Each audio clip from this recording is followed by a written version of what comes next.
Bonjour à tous, aujourd'hui une petite vidéo pour vous présenter un exemple de grand oral en STMJ. Donc je vais vous montrer en particulier les 5 premières minutes, c'est-à-dire les 5 premières minutes où vous parlez en continu devant le jury. Alors avant de vous montrer donc un exemple de grand oral, je vais vous rappeler déjà les principes de base sur cette épreuve. Donc je vous rappelle que cette épreuve a un coefficient de 14 et puis elle est découpée en 3 parties. Vous avez en premier lieu 5 premières minutes où vous allez parler en continu pour présenter votre problématique et y répondre. Le jury ne vous interrompra pas pendant cette première étape. Deuxième étape, vous aurez 10 minutes de questions, c'est-à-dire 10 minutes d'entretien avec le jury, dans lequel le jury va vous poser des questions en rapport avec ce que vous avez dit pendant les 5 premières minutes. Et enfin, vous aurez 5 minutes où vous allez présenter votre projet professionnel et le jury vous posera des questions par rapport à celui-ci. Donc sans plus attendre, je vais vous présenter donc, pendant 5 minutes un exemple de grand oral en STMJ. Bonjour, je me présente, je m'appelle Guillaume Ravet, je suis élève en terminale STMG, option mercatique, et je vais donc m'intéresser à la question que vous avez choisie, à savoir une problématique sur la fidélisation. Pour m'intéresser à cette question, je me suis intéressé à l'entreprise Soccer Plus. L'entreprise Soccer Plus, c'est une entreprise qui propose des terrains de football à des équipes de 5 joueurs, et c'est une entreprise qui est établie à Lyon. Elle est sous la forme d'une SAS, et puis elle comporte 4 salariés. J'ai choisi cette entreprise déjà parce que je suis intéressé par le football, même si je le pratique à un niveau assez modeste. Je connais également le dirigeant de cette entreprise qui m'a permis de l'interviewer et de récolter des informations par rapport à celle-ci. Et enfin, cette entreprise est directement en lien avec mon projet professionnel puisque j'ambitionne de travailler dans une entreprise justement de soccer. J'ai pu donc m'intéresser aux problèmes auxquels était confrontée l'entreprise ces dernières années, et donc j'ai pu effectuer un diagnostic qui m'a amené à cette problématique. Ce que j'ai remarqué notamment, c'est qu'il y avait donc deux concurrents principaux à Soccer Plus, à savoir Soccer 5 et Urban Soccer, qui sont deux entreprises qui sont à moins de 5 km de la nôtre. Et ce que j'ai remarqué, c'est que le positionnement de notre entreprise est un positionnement haut de gamme par rapport aux autres. Tout simplement parce que les prix sont plus élevés que chez les deux autres concurrents. Et surtout, j'ai remarqué qu'il n'y avait pas de stratégie de fidélisation, contrairement aux deux concurrents qui, eux, en pratiquent une. Et donc tout ça, ça donne des avis assez négatifs sur les sites internet. Des consommateurs, par exemple, se plaignent justement de l'absence de ce programme de fidélité et se plaignent également des prix un petit peu trop élevés. À cela s'ajoute évidemment donc la crise sanitaire qui a fait que l'établissement a dû être fermé pendant un certain nombre de mois. Donc pour toutes ces raisons, je me suis intéressé à la question suivante. En quoi Soccer Plus peut mettre en place une stratégie de fidélisation pour relancer son activité? Donc pour répondre à cette question, je vais procéder en deux temps. Dans une première partie, je vais montrer en quoi cette stratégie de fidélisation va permettre d'augmenter le chiffre d'affaires.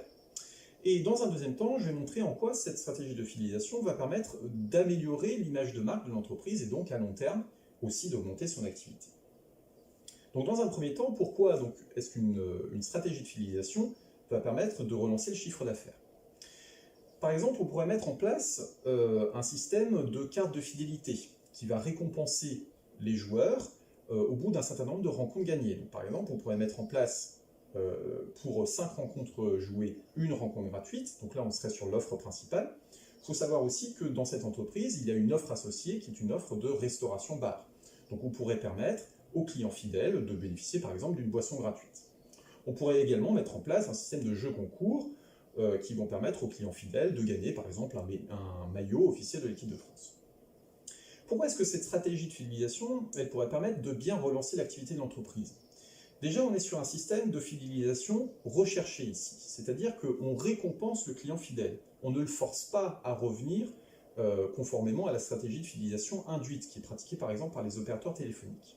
Donc là, le client va revenir de lui-même parce qu'il aime la marque, parce qu'il se sent récompensé, et donc ça va rendre cette stratégie de fidélisation d'autant plus efficace, ce qui permet effectivement d'affirmer qu'il semble probable que cette stratégie va augmenter le chiffre d'affaires.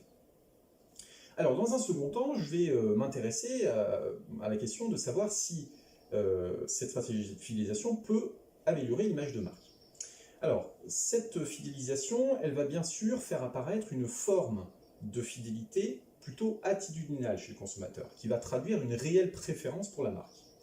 Or, quand on observe une forme de fidélité attitudinale, l'image de marque s'en voit augmenter et améliorer. on va certainement observer, grâce à ces stratégies de fidélisation, des meilleurs avis sur Internet. L'image de marque va en être améliorée, ce qui va pousser d'autres consommateurs à revenir et à venir s'ils sont de nouveaux consommateurs. Il faut toutefois nuancer ce propos en disant que, évidemment, la satisfaction du consommateur qui va le pousser à améliorer l'image de marque, ça ne dépend pas que de la fidélisation. Il y a aussi d'autres facteurs comme les coûts, par exemple, les coûts financiers, les coûts psychologiques. Or, j'ai déjà évoqué le fait que les prix étaient assez hauts dans cette entreprise. Donc, une stratégie de fidélisation ne garantit pas forcément une amélioration totale de l'image de marque. Donc, pour conclure, j'ai remarqué que dans cette entreprise, il manquait une stratégie de fidélisation qui provoquait des avis assez négatifs chez les consommateurs. Et donc, la mise en place d'une carte de fidélité et d'un jeu concours pourrait permettre de relancer l'activité de cette entreprise. Voilà, donc maintenant qu'on a écouté cet exemple de grand oral, alors qui est plutôt satisfaisant, hein, je vais maintenant vous présenter les questions que le jury aurait pu vous poser avec ce type de présentation. Donc je vous rappelle un principe très important, c'est que le jury ne peut vous poser des questions que par rapport à ce que vous avez dit dans vos 5 premières minutes.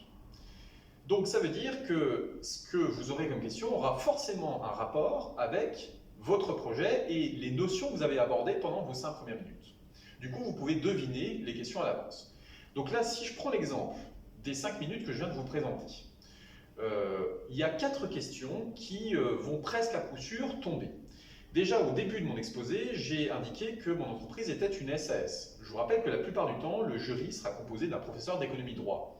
Du coup, il va vous demander ce que ça veut dire une SAS. Comment ça fonctionne? Puisque en droit, vous avez dû voir que la SAS, c'est la société par action simplifiée, et que, elle a un certain nombre de fonctionnements en droit, et donc là-dessus, le jury va vous attendre. Deuxième question qu'il pourra vous poser, moi j'ai mentionné dans mon exposé pendant mes 5 premières minutes l'existence d'un diagnostic que j'ai fait pour repérer les problèmes de l'entreprise. Eh bien, le jury va peut-être vous poser la question, qu'est-ce que c'est un diagnostic? Quels sont les deux types de diagnostics, à savoir diagnostic interne et diagnostic externe? Et puis, qu'est-ce qu'on retrouve dedans? Donc ça, c'est une question qui aurait pu très bien tomber également. Troisième question qu'on pourrait vous poser par rapport à ce que j'ai mentionné, c'est les stratégies de fidélisation. À un moment, j'ai dit que l'entreprise adoptait la fidélisation recherchée. Donc le jury va peut-être me poser la question, qu'est-ce que c'est la stratégie de fidélisation recherchée? Quelle est la différence entre cette stratégie et la stratégie de fidélisation induite? Donc ça, c'est un autre type de question sur laquelle on pourrait tomber. Et puis enfin, j'ai mentionné à un moment la forme de fidélité attitudinale. Pareil, le jury va peut-être me poser la question, qu'est-ce que ça veut dire? Quelle est la définition de la fidélité attitudinale?